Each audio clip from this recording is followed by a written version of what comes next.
നമുക്ക് ഒരുമിച്ചായിരിക്കുവാൻ കർത്താവ് ഒരുക്കി തന്ന നല്ല അവസരത്തിനായി ഞാൻ ദൈവത്തെ സ്തുതിക്കുന്നു. ഞാൻ പ്രതിതുല്യം സ്നേഹിക്കുന്ന പ്രിയ കർത്താവദാസൻ ബിൽസം പാസ്റ്റർ അങ്കിള്, പ്രിയ ആൻറ്റി, പ്രിയ റോയ് പാസ്റ്റർ ആൻറ്റി, ഇവിടെ ആയിരിക്കുന്ന അസോസിയേറ്റ് പാസ്റ്റേഴ്സ്, ദൈവദാസന്മാർ, ദൈവമക്കൾ, എൻ്റെ പ്രിയ സഹോദരി സഹോദരന്മാർ, എല്ലാവർക്കും ഞാൻ ക്രിസ്തുയേശുവിൻ്റെ നാമത്തിൽ സ്നേഹവന്ദനം അറിയിക്കുന്നു.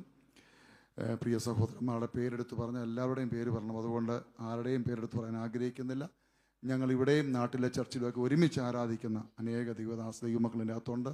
അവരെല്ലാം ഓർത്ത് ഞാൻ ദൈവത്തിന് നന്ദി പറയുന്നു. ഞങ്ങളുടെ കുടുംബം ഈ ചർച്ചിനെ മിസ് ചെയ്യുന്നുണ്ട്. സ്തോത്രം. എൻ്റെ പ്രത്യേകിച്ച് വൈഫ് റീന, മകൻ ഫെയ്ത്ത്, പ്രൈസി, ഡിറ്റ്സ, അവർ 3 പേരും റിഗാർഡ്സ് അറിയിച്ചിട്ടുണ്ട്. ഞാൻ ഈ സമയത്ത് അത് കൈമാറുന്നു. സ്തോത്രം. നിങ്ങൾക്കറിയാം, 2016 ഞാൻ ഈ ദേശം വിട്ട് ഞങ്ങൾ കടന്നു പോകുന്നത്. അന്ന് ഞങ്ങളുടെ കുഞ്ഞുങ്ങൾ ചെറിയ കുഞ്ഞുങ്ങളായിരുന്നു. ഇപ്പോൾ മൂത്ത മകൻ ക്രിമിനോളജി ഇൻവെസ്റ്റിഗേഷൻ 3rd ഇയർ കഴിഞ്ഞിട്ട് എൻ്റെ PG എടുക്കാൻ വേണ്ടി കടന്നു പോകുന്നു. രണ്ടാമത്തെ മകള് 12ാം ക്ലാസ്, അവള് പരീക്ഷ എഴുതിയിട്ടിരിക്കുന്നു. മൂന്നാമത്തെ മകള് 7ാം ക്ലാസ്സിലേക്ക് പാസ്സായിട്ടുണ്ട്. റീന എൻ്റെ കൂടെ സുവിശേഷീകരണത്തിൽ വളരെ സജീവമായി പ്രവർത്തിക്കുന്നു. കൗൺസിലിങ്ങിൻ്റെ പ്രോഗ്രാം പ്രിയ സഹോദരി ചെയ്തുകൊണ്ടിരിക്കുന്നു. ഞങ്ങളെ ഓർത്ത് പ്രാർത്ഥിക്കുന്നുണ്ടെന്ന് ഞങ്ങൾക്കറിയാം. സ്തോത്രം. ഞങ്ങളുടെ പ്രവർത്തനങ്ങളിലൊക്കെ വളരെ പ്രോത്സാഹിപ്പിക്കുകയും വളരെ കൈത്താങ്ങ് തരികയൊക്കെ ചെയ്യുന്ന ദൈവദാസന്മാർ, ദൈവമക്കളും ഇതിനകത്തുണ്ട്. നിങ്ങളെ ഓർത്ത് ഞങ്ങൾ നന്ദി പറയുന്നു. പ്രത്യേകിച്ച് എല്ലാ വർഷവും കൂടുന്ന നമ്മുടെ വർഷിപ്പ് സെൻറ്ററിൻ്റെ കൂട്ടായ്മയിൽ ഒരുമിച്ച് കൂടി മിക്കവരെ ഒരുമിച്ച് കാണുവാനും കർത്താവിൻ്റെ ദാസനെ കുടുംബത്തെയൊക്കെ ഒരുമിച്ച് കാണുവാൻ കർത്താവ് ഇടയാക്കുന്നു. അതിനൊക്കെ ഞാൻ നന്ദി പറയുന്നു. നിങ്ങളെല്ലാവരെയും കർത്താവ് അനുഗ്രഹിക്കട്ടെ. സമയത്തിൻ്റെ കുറവുള്ളത് കൊണ്ട് ഞാൻ അധികം മുഖവരുകൾ പറഞ്ഞ് മുന്നോട്ട് പോകാൻ ആഗ്രഹിക്കുന്നില്ല. സ്തോത്രം. ഞങ്ങളുടെ ലൈഫിൻ്റെ കാര്യങ്ങളൊക്കെ ഏകദേശമൊക്കെ ഇവിടെ ഉള്ളവർക്കൊക്കെ അറിയാവുന്നതുകൊണ്ട് ഒത്തിരി ഡീറ്റെയിൽസിൻ്റെ കാര്യമില്ല. എന്നാലും ചുരുക്കമായി, പുതിയ ആൾക്കാർക്ക് അറിയാത്തതുകൊണ്ട് വളരെ ചുരുക്കമായി ചില കാര്യങ്ങൾ മാത്രം നിങ്ങളോട് പങ്കുവെച്ചിട്ട് ഞാൻ എന്നെ ഏൽപ്പിച്ച ദൈവവചനത്തിലേക്ക് കടക്കുവാൻ ആഗ്രഹിക്കുന്നു. സ്തോത്രം. 1995 ഞാൻ ഈ ഗൾഫിലേക്ക് കടന്നു വരുന്നത്.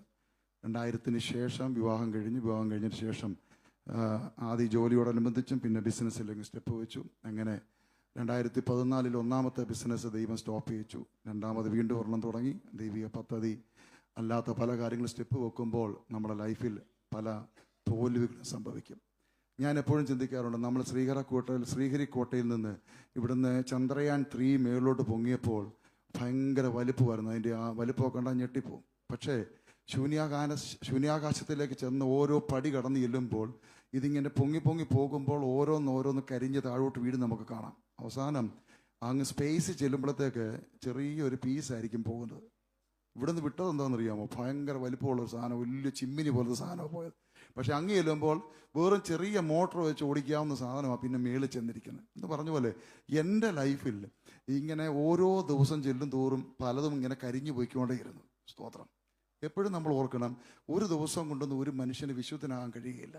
നമ്മൾ ഓരോ ദിവസം ചെല്ലും തോറും നമ്മുടെ ജീവിതത്തെ ക്രിസ്തുവിനോട് ഏകീഭവിക്കണം. സ്തോത്രം. ക്രിസ്തുവിനെയാണ് നമുക്ക് മാതൃകയുള്ളത്, അല്ലാതെ ഈ ലോകത്തിലെ ആരെ നമുക്ക് മാതൃകയാക്കാൻ കഴിയില്ല. നമ്മൾ നോക്കിയാൽ നമ്മൾ തോറ്റുപോകും.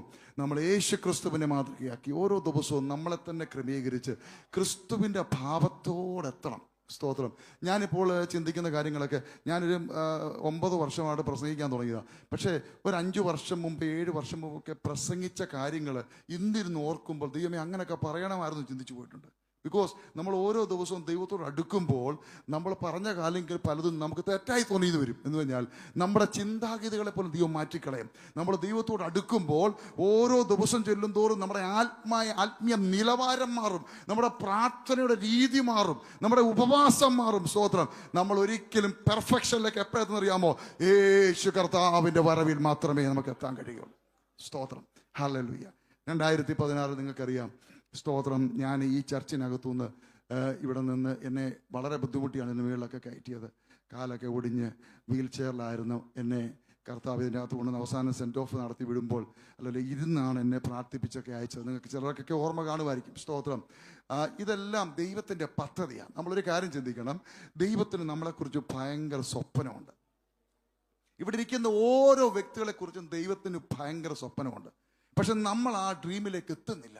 അതാ പറഞ്ഞത്, ഒരുവൻ്റെ വഴിയിൽ യഹോവയ്ക്ക് പ്രസാദം തോന്നിയാൽ, പ്രസാദം തോന്നണം. പക്ഷെ നമ്മൾ നമ്മുടെ ഇഷ്ടപ്രകാരം പല കാര്യങ്ങൾ ചെയ്യുന്നു. ദൈവം അതിൻ്റെ അകത്ത് അപ്രൂവ് ചെയ്യാത്തതുകൊണ്ട് കിടന്ന് കറങ്ങിക്കൊണ്ടിരിക്കുക. അത് സുവിശേഷ വേലയാണെങ്കിലും ശരി, ദൈവം ഏൽപ്പിച്ചിരിക്കുന്ന സ്ഥാനത്ത് ദൈവം നമ്മളെ പോയിന്റ് ചെയ്തിരിക്കുന്ന സ്ഥാനത്തെത്തണം. അവിടെ നമ്മൾ സക്സസ് ഉണ്ടാകത്തുള്ളൂ. ഞാനിവിടെ ആയിരുന്നപ്പോൾ തന്നെ കർത്താവിൻ്റെ വേല ചെയ്യാൻ തുടങ്ങിയ ആളാണ്. പക്ഷേ ദൈവം അതിനകത്ത് ഹാപ്പി അല്ലായിരുന്നു.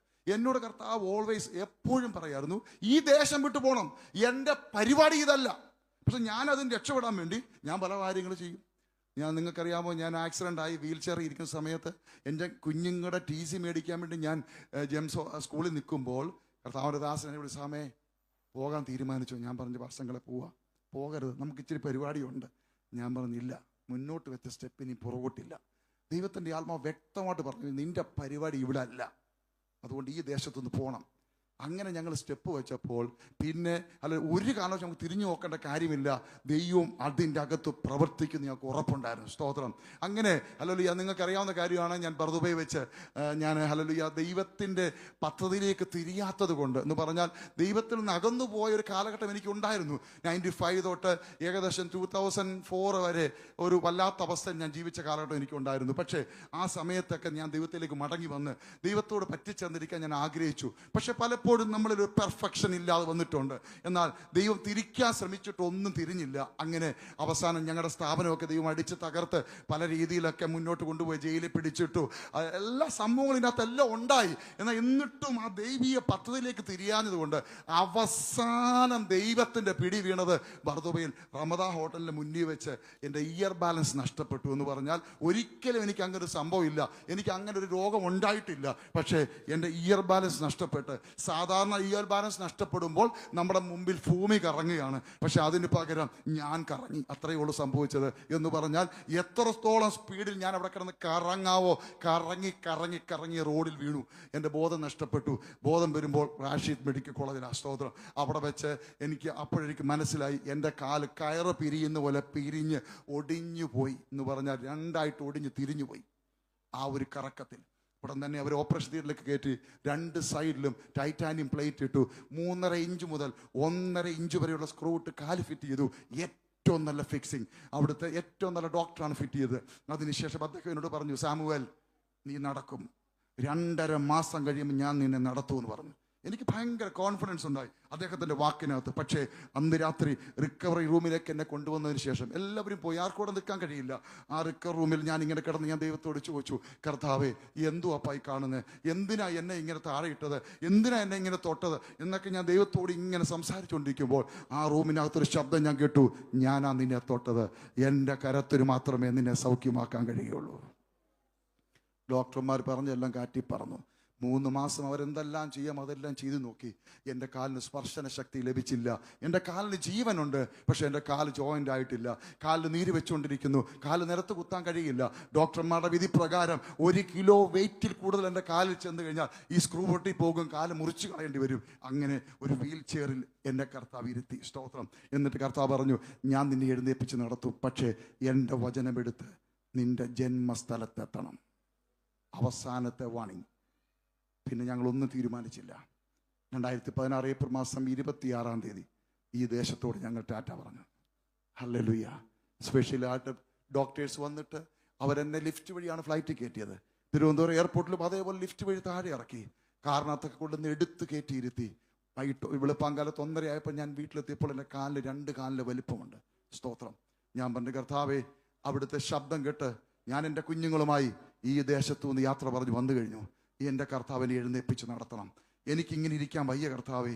ഞാൻ വളരെ വല്ലാത്തൊരവസ്ഥയിലേക്ക് ഞാൻ പോയായിരുന്നു. കർത്താവിനോട് പറഞ്ഞു, ഞാൻ നിന്നെ എഴുന്നേൽപ്പിച്ച് നടത്തും, പക്ഷെ അത് ഈ മുറിക്കകത്ത് വെച്ചല്ല. സ്തോത്രം. ഞാൻ പബ്ലിക് നിന്നെ എഴുന്നേൽപ്പിച്ച് നടത്തും. ദൈവമക്കളെ, ആ ഞായറാഴ്ച ഞങ്ങൾ കൂടുന്നതെല്ലാം അബു സാറെ, പ്രിയ സാവുച്ചാൻ, ഞങ്ങളെല്ലാം കൂടുന്നത് IPC പ്രേയർ സെൻ്റർ തിരുവല്ലയിലാണ്. പാസ്റ്റർ രാജു ബൂക്കാരുടെ ചർച്ചിലാണ്. എന്നെ അന്ന് വീൽ ചെയറിൽ കൊണ്ടുവന്ന് ആ കാറിൽ കൊണ്ടുവന്നിട്ട് അവരെന്നെ ചേറിക്കൊണ്ടിരുത്തി.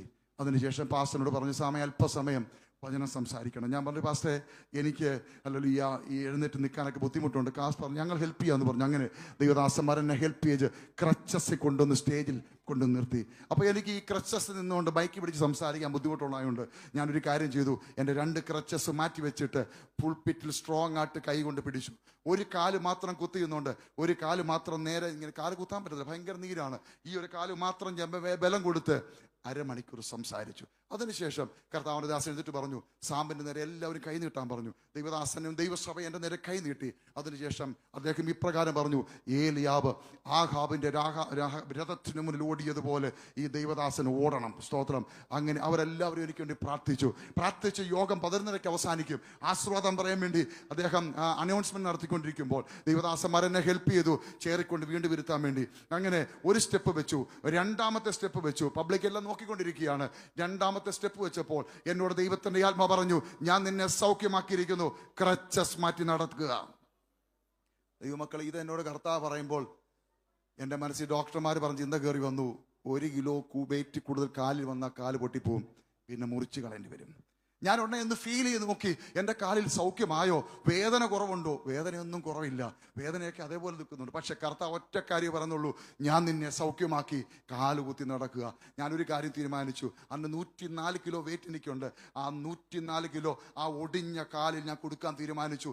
എൻ്റെ കാലിനി മുറിച്ച് കളഞ്ഞാലും ശരി, എൻ്റെ യേശു കർത്താവ് പറഞ്ഞ് ഞാൻ അനുസരിക്കും.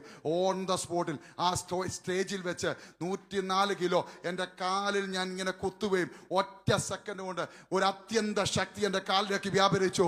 ഓൺ ദ സ്പോട്ടിൽ 1000-ഓളം വിശ്വാസികളുള്ള ഞങ്ങളുടെ ഹോളിന്റെ അകത്ത് ദൈവം എന്നെ എഴുന്നേൽപ്പിച്ച് അങ്ങോട്ടും ഇങ്ങോട്ടും നടത്തി. നമ്മുടെ ദൈവം ആരെന്നറിയാമോ? വിശ്വസിക്കുന്നവരിൽ വ്യാപരിക്കുന്ന ദൈവശക്തി. ഹല്ലേലൂയ. നിന്നെ ഭയപ്പെടുത്തുന്ന, നിന്നെ പേടിപ്പിക്കുന്ന, നിന്റെ ജീവിതത്തിൽ എല്ലാം അസ്തമിച്ചു എന്ന് പറയുന്ന ഡോക്ടേഴ്സ് അല്ല നിന്റെ കാര്യം തീരുമാനിക്കുന്നത്. നിന്റെ കുഞ്ഞുങ്ങളെ കുറിച്ച് കാര്യം തീരുമാനിക്കുന്നത് പ്രിൻസിപ്പളും സ്കൂൾ അധ്യാപകരും അല്ല, സമൂഹമല്ല നിന്റെ കാര്യം തീരുമാനിക്കുന്നത്. നീ വിശ്വാസത്തോടെ സ്റ്റെപ്പ് വെച്ചാൽ അസാധ്യങ്ങളെ സാധ്യമാക്കുന്ന ദൈവത്തിന്റെ സാന്നിധ്യം നിന്റെ മേൽ വ്യാപരിച്ചിറങ്ങും. ഹല്ലേലൂയ. ആ ദൈവത്തെ രുചിച്ചറിഞ്ഞ പിന്നെ ഈ ലോകം കീഴ്മേൽ മറിയട്ടെ, ഭയമില്ല. Praise the lord. ഈ ദൈവത്തെ രുചിച്ചറിഞ്ഞോ പിന്നിനി സ്തോത്രം, പിന്നെ പേടിക്കേണ്ട വല്ല കാര്യമുണ്ടോ? രാവിലെ എന്നെ എടുത്താണ് കാറെ കയറ്റി ചർച്ചയിൽ കൊണ്ടുവന്നത്. പക്ഷെ ഉച്ചയ്ക്ക് 1:30 എൻ്റെ കാല് കൊണ്ട് നടന്നാ ഞാൻ വീട്ടിൽ കയറിയത്. എൻ്റെ ദൈവം ആരെന്നറിയാമോ? വാക്തത്വങ്ങളെ വിശ്വസ്തൻ, വാക്കുമാർന്ന ദൈവമല്ല. ആ ദൈവം ഏതെങ്കിലും ഫോട്ടോയിൽ നിന്ന് അടഞ്ഞ കല്ലറെ മെഴുകുതി കത്തിച്ച് പ്രാർത്ഥിക്കുന്നവരല്ല നമ്മൾ. പിന്നെയോ ജീവനുള്ള ദൈവം, എന്തും ചലിക്കുന്ന ദൈവം. സംശയമുണ്ടോ? നിങ്ങൾക്ക് അനുഭവിക്കാൻ കഴിയുന്നുണ്ടോ? അനുഭവിക്കാൻ കഴിയുന്നില്ലെങ്കിൽ ദൈവവുമായിട്ട് അകറ്റുന്ന കാര്യങ്ങൾ എടുത്തു കളയണം. അത്രയുള്ള കാര്യം. ദൈവത്തെ കുറ്റം പറഞ്ഞിട്ടോ സഭയെ കുറ്റം പറഞ്ഞിട്ട് കാര്യമില്ല. ദൈവവുമായിട്ട് അടുക്കാൻ കഴിയുന്നില്ലെങ്കിൽ എടുത്തു കളയേണ്ട കാര്യം എടുത്തു കളയണം. എന്നിട്ട് ഇരുന്ന് നോക്കിക്കേ, കൈ പോലും വെക്കണ്ട. ദൈവസ്ഥാനത്ത് നിങ്ങളുടെ കുടുംബത്തിനകത്ത് ഇറങ്ങും, നിങ്ങളുടെ വീട്ടിലിറങ്ങും, നിങ്ങളുടെ രോഗങ്ങൾ സൗഖ്യമാകും, നിങ്ങളുടെ പ്രശ്നങ്ങൾ ഇറങ്ങിപ്പോകും. പറയാ, കർത്താവേ, എന്നെ കർത്താവിൽ നിന്ന് അകറ്റുന്ന എന്തെങ്കിലും ഉണ്ടെങ്കിൽ കർത്താവേ എന്നോട് ക്ഷമിക്കണമേ, എന്നെ ഒന്ന് ശുദ്ധീകരിക്കണമേ. ഒന്ന് പറഞ്ഞു നോക്കിക്കേ, നിങ്ങൾ ഭവനത്തിൽ ചെല്ലുമ്പോൾ നിങ്ങൾ ഫീൽ ചെയ്യുന്ന രോഗം നിങ്ങൾ കാണത്തില്ല. ഇവിടെ എല്ലാവരുടെ മേലിൽ കൈവെക്കാൻ നമുക്ക് സമയമില്ല. പേറ്റെടുത്ത് പിടിച്ചെടുത്താൽ വിടുതല, സൗഖ്യമാ. ഹല്ലേലൂയ. മടങ്ങിപ്പോകുമ്പോൾ നിങ്ങളുടെ പ്രശ്നങ്ങൾ നിങ്ങളെ മാറ്റുമാറും, ഭാരങ്ങൾ അഴിഞ്ഞു മാറും. സ്തോത്രം. അന്ന് രാത്രിയിൽ എനിക്ക് കർത്താവ് വിഷം തന്നു. അന്ന് രാത്രി ഞാൻ ദൈവത്തോട് ഇച്ചിരി കംപ്ലൈൻ്റ് ഒക്കെ പറഞ്ഞിട്ടാണ് കിടന്നുറങ്ങിയേ. കർത്താവ് സൗഖ്യമാക്കി, സന്തോഷം. ഞാൻ കർത്താവിനോട് ചോദിക്കുന്ന ഒറ്റ കാര്യമുള്ളൂ, എന്തിനാണ് ഞങ്ങളെ കേരളത്തിൽ കൊണ്ടുവന്നത്? കർത്താവ് എവിടെല്ലാം ഉണ്ടായിരുന്നു. ഞാൻ ഇതിനിടയ്ക്ക് പല സ്ഥലങ്ങളിലൊക്കെ പ്രവർത്തനം ആരംഭിച്ചായിരുന്നു. അതൊന്നും അങ്ങോട്ട് മുന്നോട്ട് കൊണ്ടുപോകാൻ കർത്താവ് സമ്മതിച്ചില്ല. ഞാൻ ചോദിച്ചു, കർത്താവ് എന്തിനാണ് ഞങ്ങളെ കേരളത്തിൽ കൊണ്ടുവന്നത്? സ്തോത്രം. അന്ന് രാത്രി ഞാൻ ദൈവത്തോട് ചോദിച്ചിട്ട് കിടന്നുറങ്ങി. ഞാൻ കിടന്നുറങ്ങിക്കഴിഞ്ഞപ്പോൾ എന്നെ കർത്താവ് ഒരു വലിയ ബോർഡ് കാണിച്ചു. ഞാൻ ഒരിക്കൽ പോലും കാണാത്തൊരു ബോർഡ്. ആത്മഹത്യ അരുതേ, അത് പാപമാണ്. മരണം ജീവിതത്തിൻ്റെ അവസാനമല്ല. യേശു ക്രിസ്തു താങ്കളെ സ്നേഹിക്കുന്നു. ഈ ബോർഡ് കണ്ടപ്പോൾ ഞാൻ പതുക്കെ ബെഡ്റൂമിൽ നിന്ന് എഴുന്നേറ്റിട്ട് ലിവിങ് റൂമിൽ പോയിരുന്ന് ഞാൻ ദൈവത്തോട് ചോദിച്ചു, കർത്താവേ, ആരാ മരിക്കുന്നേ? എന്തിനാ എന്നെ ഈ ബോർഡ് കാണിച്ചേ? ഞാൻ എവിടെങ്കിലും പോണോ? ആരെങ്കിലും മരിക്കാൻ പോവുകയാണോ? ഞാൻ ദൈവത്തോട് ഇങ്ങനെ 1 മണിക്കൂറല്ല മണിക്കൂറോട് സംസാരിച്ചു. കർത്താവ് എന്നോട് പറ, കർത്താവേ ഞാൻ പോകാം. എവിടെ പോകണം? കർത്താവ് പറ, ആരാ മരിക്കുന്നേ? ദൈവമക്കൾ, ഒരു കാര്യം ഞാൻ നിങ്ങളോട് പറയാം. ദൈവത്തിൻ്റെ ആത്മാവിൻ്റെ കൺട്രോളിൽ ജീവിക്കുന്ന വ്യക്തികളെ ദൈവം ചില കാര്യങ്ങൾ കാണിക്കും. അതിൻ്റെ പുറകെ പോകണം. അതിൻ്റെ പുറകെ പോയാൽ ദൈവം ചുരുളഴിക്കും. അതിന്റെ ബാക്ക്ഗ്രൗണ്ട് കർത്താവ് പുറത്തു കൊണ്ടുവരും. അസാധാരണമായ ദൈവപ്രവൃത്തികൾ നിന്റെ ദേശത്ത് വെളിപ്പെടും, ഈ രാജ്യത്ത് വെളിപ്പെടും. ഞാൻ വിശ്വസിക്കുന്നുണ്ട് ഈ ഷാർജ പട്ടണത്തിൽ അസാധാരണമായ ദൈവപ്രവൃത്തികൾ വെളിപ്പെടും. കെട്ടപ്പെട്ടത് പുറത്തു വരും. റെഡിയാണെങ്കിൽ, നമ്മൾ റെഡിയാണെങ്കിൽ, സ്തോത്രം. നിങ്ങളൊരു കാര്യം ചിന്തിക്കണം, ഈ പരിശുദ്ധാത്മാവ് എന്ന് പറഞ്ഞ അത്യന്ത ശക്തി, പരിശുദ്ധാത്മാവ് അത്യന്ത ശരീരമുണ്ടോ? ശരീരമില്ല, വ്യക്തിത്വമേ ഉള്ളൂ. പരിശുദ്ധാത്മാവെന്ന അത്യന്ത ശക്തിക്ക് വ്യക്തിത്വമുണ്ട്, ശരീരം ഇല്ല. അങ്ങനെയാണെങ്കിൽ പരിശുദ്ധാത്മാവിന് ഈ ദേശത്ത് ചെറിയ പുറത്തു കൊണ്ടുവരണമെന്നുണ്ടെങ്കിൽ എങ്ങനെ പുറത്തു കൊണ്ടുവരും? യോഹന്നാനും പത്രോസും കൂടെ സുന്ദരമെന്ന ദേവാലയത്തോട്ട് പോവുക. അപ്പോൾ പോകുന്ന സമയത്ത് അവിടെ ഒരു മുടന്തനായ മനുഷ്യൻ ഇരിപ്പുണ്ട്, ജന്മനാ മുടന്തനായ. പരിശുദ്ധാത്മാവിന് ആഗ്രഹം ആ മനുഷ്യനെ പുറത്തു കൊണ്ടുവരണം. പരിശുദ്ധാത്മാവ് അങ്ങോട്ട് ഏതി ഊതിയാൽ മതിയായിരുന്നല്ലോ. അങ്ങനെയാണെങ്കിൽ പെട്ടെന്ന് എഴുന്നേറ്റ് നടക്കത്തില്ലായിരുന്നു. ഇല്ല, ആത്മാവിന്റെ കൺട്രോളുമായി കണക്ട് ചെയ്യുന്നവരോട് ദൈവം സംസാരിക്കും, ഇടപെടും. സ്തോത്രം. പത്രോസും യോഹന്നാനും പോകുന്ന സമയം പലപ്പോഴും കണ്ടിട്ടുള്ളതായിരിക്കും ഈ മനുഷ്യന്. പക്ഷെ അന്ന് പതിവില്ലാതെ അവരവിടെ നിന്നു. സ്തോത്രം. അവരവിടെ നിന്നിട്ട് അവർ ഉറ്റുനോക്കി. എങ്ങനെ ഉറ്റുനോക്കും? ദൈവാത്മാവുള്ളവൻ ഉറ്റുനോക്കിയാൽ അകത്ത് കിടക്കുന്നത് തിരിച്ചറിയാൻ പറ്റും. ഈ പരിശുദ്ധാത്മാവ് എന്ന് പറഞ്ഞ അത്യന്ത ശക്തിയെ ഈ ദൈവം നമുക്ക് പകർന്നിരിക്കുന്നത് കൈകൊട്ടി അന്യഭാഷ പറഞ്ഞിരിക്കാൻ വേണ്ടി മാത്രമല്ല. പിന്നെയോ, നിന്റെ കണ്ണിൽ കൂടെ ദൈവ സാന്നിധ്യം വ്യാപരിക്കും, നിങ്ങളുടെ നാവിൽ കൂടെ ദൈവ സാന്നിധ്യം വ്യാപരിക്കും, ഈ കൈ കൂടെ ദൈവ സാന്നിധ്യം വ്യാപരിക്കും. മുന്നിൽ വരുന്നതിനെ തിരിച്ചറിയണം. ഇവരിങ്ങനെ സ്കാൻ ചെയ്ത് അങ്ങോട്ട് നോക്കിയപ്പോൾ അവൻ ആവശ്യമുള്ളതെന്ന് മനസ്സിലായി. അവനോട് പറഞ്ഞു, നിനക്ക് ആവശ്യമുള്ളത് ഞങ്ങളുടെ ഇല്ല, പക്ഷെ അതിനേക്കാൾ സ്ട്രോങ് ആയിട്ടൊരു കാര്യം ഞങ്ങളുടെ ഉണ്ട്, യേശുവിന്റെ നാമം. സ്തോത്രം. യേശുവിന്റെ നാമം പലരും പ്രസംഗിക്കുന്നുണ്ടല്ലോ, പക്ഷെ എന്താ അത്ഭുതങ്ങൾ നടക്കാത്ത കാര്യം എന്നറിയാമോ? കണ്ണ് വിശുദ്ധമായിരിക്കണം, നാവ് വിശുദ്ധമായിരിക്കണം, കൈ വിശുദ്ധമായിരിക്കണം. സീരിയലും കണ്ട് കോമഡി ഷോയും കണ്ട് ആവശ്യമില്ലാത്ത കാര്യം നാവ് കൊണ്ട് പറഞ്ഞതിന് ശേഷം ഈ കൈ കൊണ്ട് അനീതിയുടെ കൂലി മേടിച്ചിട്ട് യേശുവിന്റെ നാമം ഉപയോഗിച്ചാൽ അവിടെ അത്ഭുതങ്ങൾ നടക്കത്തില്ല. നിന്റെ കണ്ണ് വിശുദ്ധമായിരിക്കണം, നിന്റെ നാവ് വിശുദ്ധമായിരിക്കണം, നിന്റെ കരം വിശുദ്ധമായിരിക്കണം. അവിടെ അസാധാരണമായ ദൈവപ്രവൃത്തികൾ വെളിപ്പെടും. അങ്ങനെയുള്ളവരോട് പരിശുദ്ധാത്മാവ് ഇടപെടും. അപ്പൊ പരിശുദ്ധാത്മാവിന് വേണമെങ്കിൽ ഈ മനുഷ്യനെ ഡയറക്റ്റ് എഴുന്നേൽപ്പിക്കാറുണ്ടല്ലോ. ഇല്ല, ആത്മാവിന് ശരീരം വേണം. എൻ്റെ നിങ്ങളുടെ ശരീരം വേണം. എന്തിനെന്നറിയാമോ? ഇങ്ങനെ തകർന്നിരിക്കുന്നവരെ പിടിച്ചെഴുന്നേൽപ്പിക്കാൻ. അവരോട് പറയാൻ, മരിക്കരുത് കേട്ടോ, നിങ്ങൾ മരിക്കരുത്, നിങ്ങളെ കൊണ്ട് യേശുവിന് ആവശ്യമുണ്ടെന്ന് പറയാൻ നിങ്ങളുടെ നാവ് വേണമെന്ന്. ചലിച്ചു നോക്കിക്കേ, ഒന്ന് ചലിച്ചു നോക്കിക്കേ. നമ്മുടെ ഇവിടെ ഒന്ന് ഇരിക്കാൻ പറ്റാത്ത ഒരാൾ കയറി ഇതിൻ്റെ അകത്ത് കേട്ടോ. ഭാഷയൊക്കെ മാറും. ഇപ്പം മലയാളത്തിൽ പ്രസംഗിക്കുന്നില്ലേ പാസ്റ്ററുകള്, മലയാളത്തിൽ പ്രസംഗിച്ച് ഇംഗ്ലീഷ് ട്രാൻസ്ലേറ്റ് ചെയ്ത്, അറബി ട്രാൻസ്ലേറ്റ് ചെയ്ത്, തമിഴ് ട്രാൻസ്ലേറ്റ് ചെയ്ത് വരും. മനസ്സിലായ സംഭവം മാറുന്നേ, നമ്മുടെ ബൗണ്ടറി മാറുമെന്ന്. അസാധാരണമായ ദൈവപ്രവൃത്തിയുടെ സഭയിൽ വെളിപ്പെടും. എങ്ങനാ? നമ്മൾ ഓരോരുത്തരും പരിശുദ്ധാത്മാവിന്റെ മന്ദിരമാണ്. നമ്മുടെ കൈ പരിശുദ്ധാത്മാവിന് വേണം, നമ്മുടെ നാവ് പരിശുദ്ധാത്മാവിന് വേണം. ആരുണ്ട് ഇതൊന്ന് ഏൽപ്പിച്ചു കൊടുക്കുക. കർത്താവേ, എന്നെ ഒന്ന് ഉപയോഗിക്കണമേ. ഞാൻ ജോലി ചെയ്യുന്ന സ്ഥാപനത്തിൽ തകർന്നിരിക്കുന്ന ആൾക്കാരെ ഒന്ന് ബലപ്പെടുത്താൻ എൻ്റെ നാവിനെ ഒന്ന് ഉപയോഗിക്കണമേ. കർത്താവേ, എൻ്റെ സ്കൂളിൽ, എൻ്റെ കോളേജിൽ തകർന്നിരിക്കുന്ന കുഞ്ഞുങ്ങളെ നീ പേടിക്കണ്ട, യേശുപ്പത്തെ നിന്നെ വിടുവിക്കുമെന്ന് പറയാൻ എൻ്റെ കുഞ്ഞുങ്ങളെ, നിങ്ങൾ റെഡിയാണോ? ഞാനൊരു കാര്യം ദൈവമോട് പറയാം. നമ്മളെല്ലാം പാട്ടുപാടി ഇരിക്കുക അക്കരെ നാട്ടിൽ പോകാൻ. അങ്ങോട്ട് ചെല്ലുമ്പം കർത്താവ് ചോദിക്കും, ഇവിടുത്തെ കുപ്പൂസും ചിക്കനും ഒക്കെ കഴിച്ച് കാര്യമൊക്കെ ശരിയാ. അങ്ങോട്ട് ചെല്ലുമ്പം ചോദിക്കുന്നൊരു ചോദ്യമുണ്ട്, ആ നരകത്തിൽ കിടക്കുന്ന ആളെ കണ്ടോ? ആ കണ്ട് പരിചയമുണ്ടല്ലോ. ആരാ? ഓ, ഞങ്ങളുടെ അപ്പുറത്ത് താമസിച്ച നാരായണാണല്ലോ കിടക്കുന്നത്.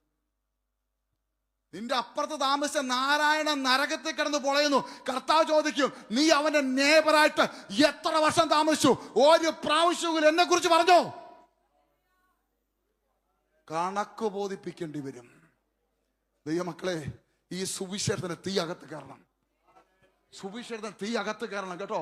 ഇല്ല, കണക്ക് ബോധിപ്പിക്കേണ്ടി വരും. ദൈവാത്മാവ് ഞാൻ വിളിച്ചു പറയാ, ഈ ലോകത്തിൽ എന്തെല്ലാം നിങ്ങൾ വെട്ടിപ്പിടിച്ചാലും, എന്തെല്ലാം ഉണ്ടാക്കിയാലും, അതെല്ലാം ഇവിടെ 6 അടി മണ്ണിൽ തീരും. പക്ഷെ അക്കരെ നാട്ടിൽ വല്ലതും കൊണ്ടുപോകണോ? നിങ്ങളുടെ അടുത്തിരിക്കുന്ന തകർന്നിരിക്കുന്ന അവരോട് യേശുവിനെ കാണിച്ചു കൊടുക്ക്, യേശുവിനെ പകർന്നു കൊടുക്ക്. ഹല്ലേലൂയ, സ്തോത്രം.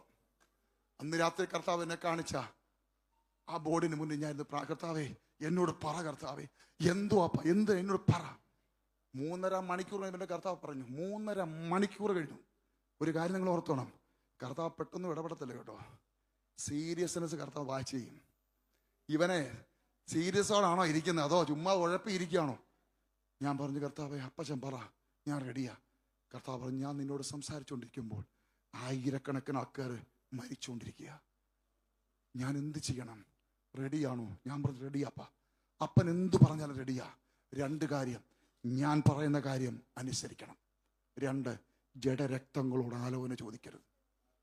ഇല്ല അപ്പച്ച. അങ്ങനെയാണെങ്കിൽ നിന്നെ കാണിച്ച ഈ ബോർഡ് ഇന്നേക്ക് 3 ദിവസം തികയുന്നതിന് മുമ്പേ നിന്റെ വീടിൻ്റെ മുകളിൽ വെച്ചിരിക്കണം. ഞാൻ എൻ്റെ ഭാര്യയോട് ആലോചന ചോദിച്ചില്ല, അപ്പച്ചനോട് ചോദിച്ചില്ല. അപ്പച്ചനൊക്കെ അറിയാം, മുട്ടങ്കി ഇവർ അപ്പച്ചനെ അറിയാമല്ലോ. അപ്പച്ചനെ ഒരു 5 മിനിറ്റ് നടന്നാൽ ഞങ്ങൾ അപ്പുറത്ത് കുടുംബത്തെത്തും. ആലോചന ചോദിച്ചില്ല. പപ്പ IPCയിലെ പാസ്സാണ്, 58 വർഷമായിട്ട്. ആലോചന ചോദിച്ചില്ല. രാവിലെ സ്കൂട്ടിയും എടുത്തോണ്ട് ഞാൻ ഇറങ്ങി. 8 അടി നീളം 4 അടി വീതിയുള്ള ബോർഡിന് ഓർഡർ കൊടുത്തു. പ്രൈമർ അടിച്ച് വൈകിട്ട് എഴുതുന്ന സുകുമാരനെ കൊണ്ട് കൊടുത്തിട്ട് ഞാൻ പറഞ്ഞു, സുകുമാരാ, എനിക്ക് ബുധനാഴ്ച 7 മണിക്ക് ഈ ബോർഡ് എൻ്റെ വീട്ടിൽ കിട്ടിയിരിക്കണം. ഈ സെയിം സെൻറ്റൻസ് എഴുതി കൊടുത്തു, ഇത് എഴുതണം. 7 മണിക്ക് നീ കൊണ്ടു തന്നില്ലെങ്കിൽ ഞാൻ പൈസ തരത്തില്ല. എന്താ കാര്യം? എന്നോട് കർത്താവ് പറഞ്ഞു, ഇന്നേക്ക് 3 ദിവസം തികയുന്നതിന് ഈ ബോർഡ് മേളി വെച്ചിരിക്കണം. കർത്താവ് പറയുന്ന മണിക്കൂറിനും കാലത്തിനും ഒക്കെ വിലയുണ്ട് കേട്ടോ. ചുമ്മാ വല ഈ പറയുന്നത്. 7 മണിയായപ്പോൾ ലോറിയെ കൊണ്ടുവന്ന് ബോർഡ് മുന്നിൽ വെച്ചപ്പോൾ എൻ്റെ ഭാര്യ റീന ഇത് കാണുന്നത്. സ്തോത്രം. അതുവരെ അവർക്ക് അറിയത്തില്ലായിരുന്നു. മേളിൽ ഫിറ്റ് ചെയ്തു. 8 മണിയായപ്പോൾ ബോർഡെല്ലാം ഫിറ്റ് ചെയ്തിട്ട് അവർ പോയി. ഞാൻ ഗേറ്റ് പോയി ലോക്ക് ചെയ്തു. അപ്പോൾ കുളിച്ച് കുടുംബ പ്രാർത്ഥനയ്ക്ക് സമയമായി. കുടുംബ പ്രാർത്ഥന നടന്നുകൊണ്ടിരിക്കുമ്പോൾ പെട്ടെന്ന് ഹല്ലേലൂയ ആ ഗേറ്റ് കണ്ട് കുലുക്കുന്നൊരു ശബ്ദം. എന്നിട്ട് അച്ചായോ അച്ചായോ എന്ന് വിളിക്കുന്നു. ഞാൻ പെട്ടെന്ന് ജനലിൽ കൂടെ നോക്കി, ആരാ ഇത്? കുടിയന്മാർ വല്ലതും ആണോ? നോക്കിയപ്പോൾ കുടിയന്മാരല്ല, ഒരു ഫാമിലിയാണ്. ഞാൻ ഓടിച്ചെന്നു. ഞാൻ ചോദിച്ചു, എവിടുന്നാ, എന്താ വിഷയം? ഇതൊന്ന് തുറക്കാവോ? പെട്ടെന്ന് ചാവി ഉണ്ടെന്ന് ഞാൻ ഗേറ്റ് തുറന്നു. അവരെ കൊണ്ട് സെറ്റ് ഔട്ട് ഇരുത്തി. ഞാൻ ചോദിച്ചു, എവിടുന്നാ? ഇവിടുന്ന് 2 കിലോമീറ്റർ അപ്പുറത്താ. സുരേഷ് എന്താ പേര്? ഞാൻ ചോദിച്ചു, എന്താ സുരേഷ് വിഷയം? സാറേ, ഈ ബോർഡ് ഞാൻ പറയും ഇന്ന് വെച്ചതാ. എന്താ കാര്യം? ഞങ്ങൾ ഈ അവസ്ഥയിലാ. സൗദി അറേബ്യയിൽ നിന്ന് ജോലി നഷ്ടപ്പെട്ട് എല്ലാം തകർന്ന് വീട് ഹല്ലേലൂയ ജപ്തിയിലേക്ക് പോകുന്നു. എല്ലാം നഷ്ടപ്പെട്ടു. പൈസ കെട്ടാവുള്ള പൈസ കിട്ടിയില്ല. ജീവിതത്തിൽ എവിടെ എല്ലാം പോകാം, അവിടെ എല്ലാം പോയിട്ട് ഒരു രക്ഷമില്ലാതെ കല്ലുമൂടി ജംഗ്ഷനിൽ ബസ് ഇറങ്ങി വീട്ടിലേക്ക് നടന്നു പോകുമ്പോൾ അവരൊരു കാര്യം തീരുമാനിച്ചു. ഒരു റോള് കയറ് മേടിച്ച് വീട്ടിൽ പോകുക. ഈ 5 വയസ്സുള്ള കുഞ്ഞിനെ കൊന്നതിന് ശേഷം കെട്ടിഞ്ഞാന്ന് മരിക്കാൻ വീട്ടിലോട്ട് പോകുമ്പോൾ ഒരിക്കൽ പോലും കാണാത്തൊരു ബോർഡ് അവർ കാണുന്നു. ആത്മഹത്യ അരുതേ, യേശു ക്രിസ്തു താങ്കളെ സ്നേഹിക്കുന്നു. ഞാൻ നിങ്ങളുടെ ദൈവാത്മാവ് വിളിച്ചു പറയാ, നിങ്ങൾ റെഡിയാണോ? ദൈവം നിങ്ങളുടെ മുന്നിൽ ആളെ കൊണ്ടുവരും. നിങ്ങൾ റെഡിയാണോ? നിങ്ങളുടെ അകത്ത് തകർന്നവർ വരും. നിങ്ങൾ റെഡിയാണോ? നിങ്ങളുടെ ഓഫീസിൽ തകർന്ന് നിങ്ങളോട് സംസാരിക്കാൻ തുടങ്ങും. നിങ്ങൾ റെഡിയാണോ? കോളേജിലെ കുഞ്ഞുങ്ങളോട് ഞാൻ പറയാ, തകർന്ന ഡിപ്രഷനിൽ പോകുന്ന ഭയം വ്യാപരിക്കുന്ന കുഞ്ഞുങ്ങൾ നിങ്ങളോട് സംസാരിക്കാൻ തുടങ്ങും. അന്ന് രാത്രി ഞാൻ സുരേഷിനോട് പറഞ്ഞു, സുരേഷേ, എനിക്ക് നിന്നെ അറിയത്തില്ല, നിനക്ക് എന്നെ അറിയത്തില്ല, പക്ഷെ നമ്മളെ അറിയുന്ന ദൈവം, സർവശക്തനായ ദൈവം ഈ വിഷയത്തിൽ ഇടപെട്ട് കഴിഞ്ഞു. അതുകൊണ്ട് എനിക്കൊരു ഉറപ്പാണ്, ഇതിന്റെ പരിമാസമത്തിയായി കഴിഞ്ഞു, ഇതിന്റെ വിടുതലായി കഴിഞ്ഞു. അവിടെ തലയെ കൈവച്ച് പ്രാർത്ഥിച്ചപ്പോൾ അവരിൽ വ്യാപരിച്ചെന്ന് ആത്മഹത്യ സ്പിരിറ്റ് ഇളകി. രണ്ടുപേരെയും കൊല്ലാൻ വന്നതാ. ഗെറ്റ് ഔട്ട്, ഇറങ്ങിപ്പോവാൻ പറഞ്ഞു. ആ ശക്തി ഇറങ്ങിപ്പോയി. ഞാൻ പറഞ്ഞു, സമാധാനത്തോട് പോയിക്കോ, ബാക്കി കാര്യം കർത്താവ് ചെയ്തെന്ന് പറഞ്ഞു. പിറ്റേ ദിവസം 12 മണിയായപ്പോൾ മനുഷ്യൻ ഓടി വന്നു. എന്തിനറിയാമോ? സൗദി അറേബ്യയിൽ നിന്ന് അദ്ദേഹത്തിന്റെ അറബി വിളിച്ചിരിക്കുന്നു, കോൺട്രാക്ട് റിന്യൂ ചെയ്യുക, കയറി വരാൻ. 1ാമത്തെ കാര്യം അവിടെ നടന്നു. അത് കഴിഞ്ഞ് 2 കിഡ്നി ഫെയിൽ ആയ ഒരു മോളെ കൊണ്ടുവന്നു. പിന്നെ HSBC ബാങ്കിന്റെ ഒരു മാനേജറായിരുന്ന പെൺകുട്ടി ഡിപ്രഷൻ കയറിയിട്ട് ഭ്രാന്തായിട്ട് അവളെ കൊണ്ടുവന്നു. പലരെ കയറി. ഞാൻ പറഞ്ഞു, കർത്താവേ, ഞാനിങ്ങനെ ഈ ബോർഡും വെച്ച് ഇവിടെ ഇരുന്നാൽ മതിയോ? കർത്താവ് പറഞ്ഞു, ഞാൻ അനുസരിച്ചാൽ എന്തൊക്കെ ചെയ്യുമെന്ന് കാണിക്കുക. കേരളത്തിൽ കാസർഗോഡ് മുതൽ തിരുവനന്തപുരം വരെ NH-ലും MC റോഡിലും ഞങ്ങൾ ഈ സെയിം അളവ് സെയിം ബോർഡ് സ്ഥാപിച്ചു. നിങ്ങൾക്കറിയാമോ, ഓരോ ബോർഡ് സ്ഥാപിച്ച് കഴിയുമ്പോഴത്തേക്ക് അന്ന് രാത്രി മുതൽ ചാവാൻ പോകുന്നതിൻ്റെ കോള അവരിലേക്ക് ഓടിയെത്തും. യേശുവിൻ്റെ നാമം ചൊല്ലി അവർക്ക് വേണ്ടി പ്രാർത്ഥിക്കും. അവരിൽ ദുരാത്മാ വിട്ടുമാറും. അതുകൊണ്ട് എന്ത് സംഭവിച്ചെന്ന് അറിയാമോ? കഴിഞ്ഞ 9 വർഷമായിട്ട് 2017 എൻ്റെ പാസ്പോർട്ട് എക്സ്പയർ ആയി കിടക്കുകയായിരുന്നു. എനിക്ക് റിന്യൂ ചെയ്യാൻ പറ്റത്തില്ല. കാര്യം എന്നറിയാമോ? ഒരു ദിവസം പോലും മാറാൻ വയ്യാതെ. ഇന്ന് കണ്ണൂരാണെങ്കിൽ നാളെ കാസർഗോഡ്, അല്ലെങ്കിൽ തിരുവനന്തപുരം. ചാവാൻ പോകുന്നതിൻ്റെ കോള അങ്ങനെ ഓടി നടക്കുന്നുണ്ട്. ദുബായ് യാത്രയോ അമേരിക്ക യാത്രയോ അയർലൻഡ് യാത്രയോ ഒന്നും നടക്കത്തില്ല. 2025 എന്നോട് കർത്താവ് പറഞ്ഞു, സമയമായി. 10 വർഷമാവോ പാസ്പോർട്ട് ക്യാൻസൽ ആയി പോകും. അതുകൊണ്ട് ഞാൻ എന്ത് ചെയ്തു? തിരുവനന്തപുരത്ത് കൊണ്ട് പാസ്പോർട്ട് റിന്യൂ ചെയ്തു. അടുത്ത 2ാമത്തെ ആഴ്ച ആയപ്പോൾ 2 ചർച്ചയിൽ നിന്ന് അടുപ്പിച്ച് കോള് ഫാസ്റ്റിംഗ് പറയുന്നു. ദൈവം ഓപ്പൺ എന്നോട് പറഞ്ഞു. കർത്താവ് പറഞ്ഞു, എടാ, ചർച്ചിനകത്ത് പ്രസംഗിക്കാനുള്ള പരിപാടിയല്ല നിന്റെ പരിപാടി. കെട്ടപ്പെട്ട് ജീവിതം അവസാനിപ്പിക്കാൻ കാത്തിരിക്കുന്ന നൂറുകണക്കിന് ആൾക്കാർ ഈ UAE-യിലുണ്ട്. ഞാൻ അവരുടെ അടുക്ക നിന്നെ എത്തിക്കും. ഞാൻ പറഞ്ഞു, കർത്താവേ, ഞാൻ എങ്ങനെ പോകും? എനിക്ക് ആരെയും അറിയത്തില്ല, ഒരു മനുഷ്യനെ എനിക്ക് അറിയത്തില്ല. ഇവിടെ ആണെങ്കിൽ ബോർഡ് വെച്ചോ അല്ലെങ്കിൽ എന്തെങ്കിലുമൊക്കെ കണ്ടുപിടിക്കുക. ഇത് എങ്ങനെ കണ്ടുപിടിക്കും? ഒറ്റ കുടുംബത്തിൽ പോയി ഒരു വീടിനകത്തുനിന്ന് ഡിപ്രഷൻ ഇളകി മാറി, അല്ലെങ്കിൽ ഭയം മാറിയപ്പോൾ MBBS സ്റ്റുഡൻസ് ആയ കൊച്ച്, അവൾ നാട്ടിൽ പഠിച്ചുകൊണ്ടിരുന്ന ഭയം കയറി, നിരാശ കയറി, മടക്കിക്കൊണ്ട് വീട്ടിൽ കൊണ്ടിരുത്തിയിരിക്കുക. അവിടെ തലയിന്ന് പൈശാചിക ശക്തി ഇറങ്ങി മാറിയപ്പോൾ അത് ന്യൂസ് സ്പ്രെഡായി ഈ രാവിലെ തൊട്ട് ഈ നിമിഷം വരെ നൂറുകണക്കിന് വീടുകളിൽ പോയി കെട്ടപ്പെട്ടവരെ അഴിച്ചുവിടാൻ ദൈവം ഇടയാക്കിക്കൊണ്ടിരിക്കുന്നു. ദൈവത്തിന്റെ കരം ചലിച്ചുകൊണ്ടിരിക്കുക. ദൈവമക്കളെ, ഞാൻ നിങ്ങളോട് പറയട്ടെ, ഈ ദിവസങ്ങളിൽ പിശാച് പലതും കവർന്നുകൊണ്ടിരിക്കുക. പിശാച് കവർന്നുകൊണ്ടിരിക്കുക. അവൻ മോഷ്ടിക്കുന്നവനാ, അവൻ കൊല്ലുന്നവനാ, അവൻ അറുക്കുന്നവനാ, അവൻ മുടിക്കുന്നവനാ. ദൈവത്തോട് ഞാൻ പറയാം, ഇവിടെ ഇരിക്കുന്ന ചില തലമുറകൾ ദൈവാത്മാവിനെ കാണിക്കുന്നുണ്ട്. ഞാൻ ഇവിടെ ഇരിക്കുന്ന പിള്ളേരെ എല്ലാം കൈവെക്കാൻ ആഗ്രഹിക്കുന്നില്ല. ഞാൻ പറയാണ്, ഭയത്തിന് അടിമപ്പെട്ട് ഡിപ്രഷൻ പോകുന്ന കുഞ്ഞുങ്ങളെ ദൈവാത്മാവിനെ കാണിച്ചു. നിങ്ങളോട് ഞാൻ പറയാം, ഇന്ന് നിങ്ങൾക്ക് പുറത്തു വരാൻ കഴിയും. ഇന്ന് ദൈവം നിങ്ങളെ പുറത്തു കൊണ്ടുവരും. പക്ഷെ ഒറ്റ കാര്യം, ഞാൻ ദൈവത്തിന്റെ മന്ദിരമാ എന്ന് നിങ്ങൾ വാഗൊണ്ട് പ്രഖ്യാപിക്കുമ്പോൾ നിങ്ങളിൽ അധികാരം പറഞ്ഞു നിൽക്കുന്ന, നിങ്ങളെ കെട്ടിയിരിക്കുന്ന പിശാചിന്റെ തന്ത്രങ്ങൾ നിങ്ങളെ വിട്ട് മാറും. ആമേൻ, ഹല്ലേലൂയ. ഞാൻ വിചാരിച്ചു ഒന്നോ രണ്ടോ ഉള്ളതല്ല, ഞാൻ പലരെ ദൈവാത്മാവിനെ കാണിച്ചു. പല കുഞ്ഞുങ്ങൾ ഡിപ്രഷൻ ഉണ്ടല്ല. യേശുവിന്റെ നാമത്തിൽ ഞാൻ കൽപ്പിക്കുന്നു, നിങ്ങളിൽ വ്യാപരിക ഡിപ്രഷന്റെ ആത്മാവ് യേശുവിന്റെ നാമത്തിൽ നിങ്ങളെ വിട്ട് മാറുന്നു. In the name of Jesus. ഭയത്തിന്റെ ആത്മാവ് യേശുവിന്റെ നാമത്തിൽ അണിയട്ടെ. ആ പച്ച ചുരിദാറിന്റെ സഹോദരി, ഇതുകൊണ്ട് ആ സഹോദരി, ദൈവത്തിന്റെ ആത്മാവ് പറയുന്നു, നിന്റെ മൈൻഡിനകത്ത് പിശാച് കൊണ്ടുവന്ന് ഡിപ്രഷൻ ഇട്ടിട്ട് നിന്റെ മനസ്സിനെ ബലഹീനമാക്കി, ശരീരത്തെ ബലഹീനമാക്കി, മുന്നോട്ട് പോകാൻ കഴിയാത്ത രീതിയിൽ പല രീതിയിൽ നിന്നെ ബ്ലോക്ക് ചെയ്തിരിക്കുക. ദൈവാത്മാ പറയുന്നു, ഒന്ന് എഴുന്നേറ്റ് നിൽക്കാവോ? ഞാൻ അങ്ങോട്ട് പോയിക്കോട്ടെ.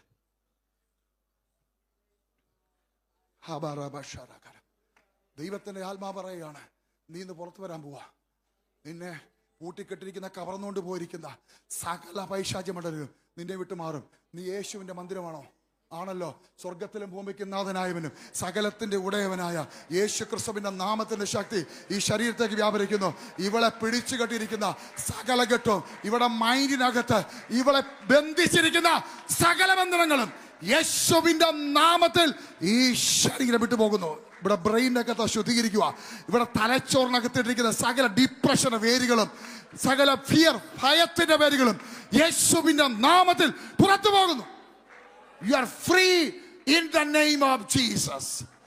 ഇതേപോലെ അനേകരിനകത്ത് ഇരിപ്പുണ്ട്. ദൈവാത്മാ പറയുന്നു, കൈവെക്കാൻ നമുക്ക് സമയമില്ലാത്തതുകൊണ്ട് നിങ്ങൾ ഒറ്റ കാര്യം പറഞ്ഞാൽ മതി, ഞാൻ യേശുവിന്റെ മന്ദിരമാ.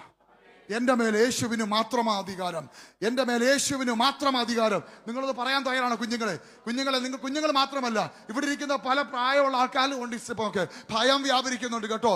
നിങ്ങളെ ഭയം നിങ്ങളെ രോഗിയാക്കിക്കൊണ്ടിരിക്കുക. രാത്രി ഉറങ്ങാൻ വയ്യാതെ തലയ്ക്ക് വേദനയിട്ട് പോരാടുന്ന എന്ന് പറഞ്ഞാൽ പല രാത്രി ഉറങ്ങാൻ പറ്റുന്നില്ല.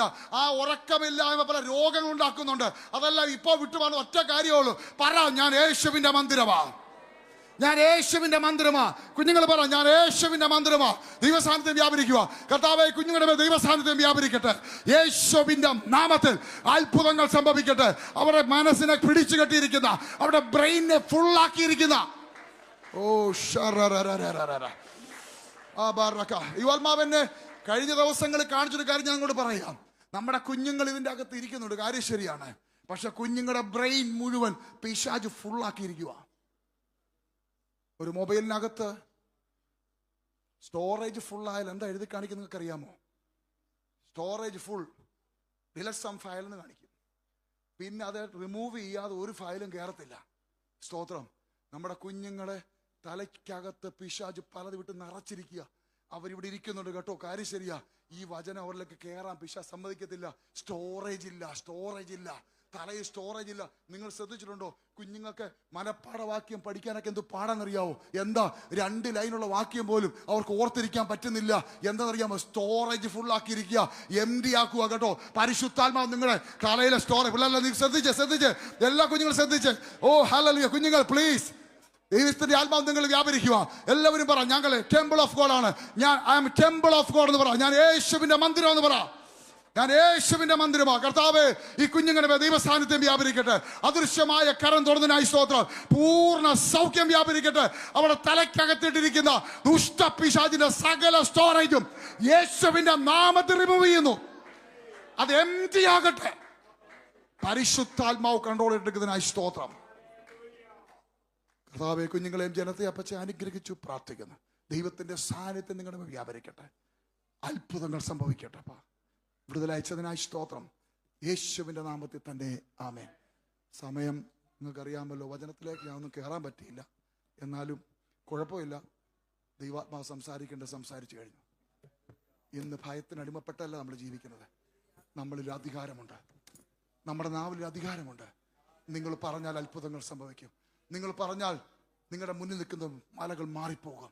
നിങ്ങൾ പറഞ്ഞാൽ കാട്ടത്തികൾ മാറും. നമ്മുടെ കർത്താവ് വരാറായി. നമുക്കൊരുങ്ങാം. ഇത്രയും സമയം തന്ന ദൈവദാസനോട് നന്ദി അറിയിക്കുന്നു. എൻ്റെ കുടുംബത്തിന് നന്ദി അറിയിച്ചു വാക്ക് വിരാമം കുറിക്കുന്നു. Thank you. God bless you.